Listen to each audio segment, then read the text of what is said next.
Assalamualaikum warahmatullahi wabarakatuh. Di sini saya akan melanjutkan tugas video saya dengan mata kuliah Hukum Pidana yang berjudulkan Pengertian dan Tujuan Pra-peradilan. Pra-peradilan merupakan kewenangan dari pengadilan negeri untuk melakukan fungsi pengawasan terutama dalam hal dilakukan upaya paksa terhadap tersangka oleh penyidik atau penuntut umum. Pengawasan tersebut ditunjuk agar aparat penegak hukum tidak sewenang-wenang dalam melaksanakan tugasnya.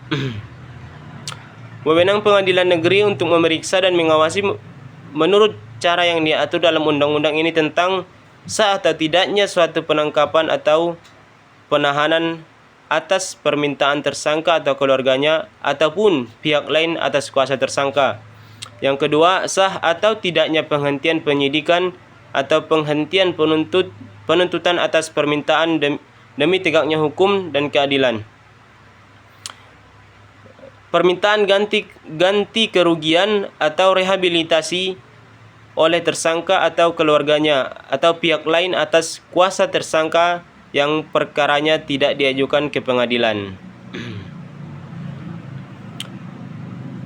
Adapun tujuan dari pra-peradilan adalah tujuan utama pelembagaan pra-peradilan dalam KUHP yaitu melakukan pengawasan horizontal atas tindakan upaya paksa yang dikenakan terhadap tersangka selama ia berada di pemeriksaan penyidikan atau penuntutan agar benar-benar tindakan itu tidak bertentangan dengan ketentuan hukum dan undang-undang. Alasan mengajukan pra-peradilan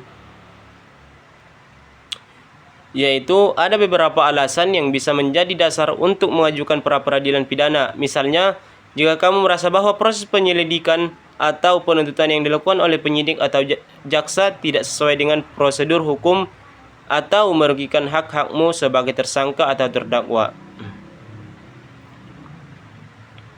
Subjek dan objek pra-peradilan.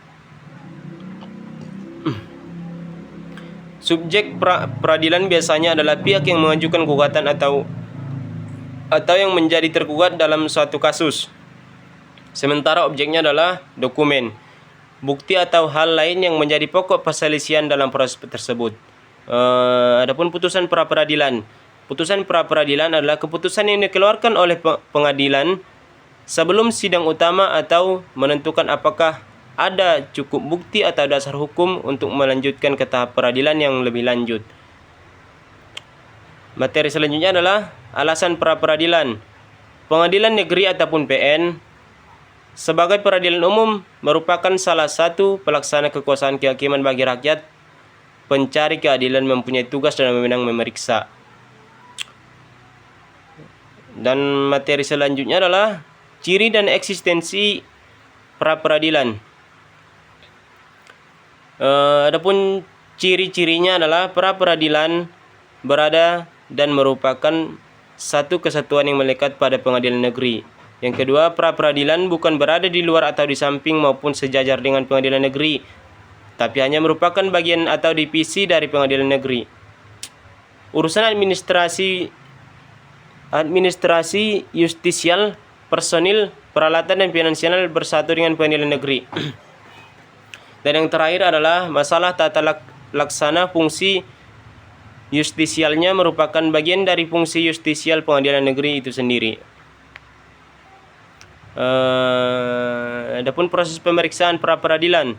Yang pertama, pra-peradilan dipimpin oleh hakim tunggal yang ditunjuk oleh ketua pengadilan negeri dan dibantu seorang panitera. Yang kedua, pada penetapan hari sidang sekaligus memuat pemanggilan pihak permohonan dan termohon pra-peradilan. Yang ketiga, dalam waktu 7 hari terhitung permohonan pra-peradilan diperiksa, permohonan tersebut harus diputus. Yang keempat, permohonan dapat mencabut permohonannya sebelum pengadilan negeri menjatuhkan putusan apabila disetujui oleh termohon. Dan yang terakhir adalah dalam hal suatu perkara sudah mulai diperiksa oleh pengadilan sedangkan pemeriksaan pra-peradilan belum selesai, maka permohonan tersebut gugur. Materi yang terakhir adalah upaya hukum terhadap putusan pra-peradilan. Yang pertama, putusan pra-peradilan tidak dapat diminta banding kecuali terhadap putusan yang menyatakan tidak sahnya penghentian penyidikan dan pemutusan. Yang kedua, dalam hal ada permohonan banding terhadap putusan pra-peradilan sebagaimana dimaksud pasal 83 ayat 1 KUHP. Yang ketiga, pengadilan tinggi memutus permintaan banding tentang tidak sahnya penghentian penyidikan dan penuntutan dalam tingkat akhir. Sedangkan yang terakhir adalah terhadap putusan pra-peradilan tidak dapat diajukan upaya hukum kasasi. Mungkin itu saja materi yang dapat saya sampaikan tentang kelompok 4 ini. Sekurang-kurangnya saya mohon maaf. Assalamualaikum warahmatullahi wabarakatuh.